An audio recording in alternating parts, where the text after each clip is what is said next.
ছোট সময় আমরা পড়েছি, অনেক পড়াই পড়েছি, তার মধ্যে কিছু কিছু পড়া মনে আছে, সেই শিশুকালের পড়া।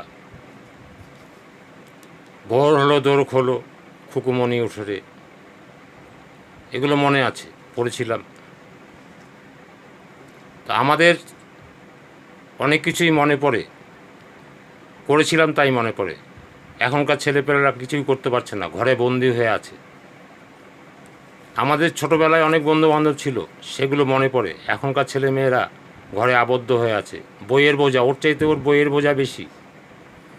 খেলাধুলো করার সুযোগ নেই, মাঠে ময়দানে ঘুরতে পারছে না।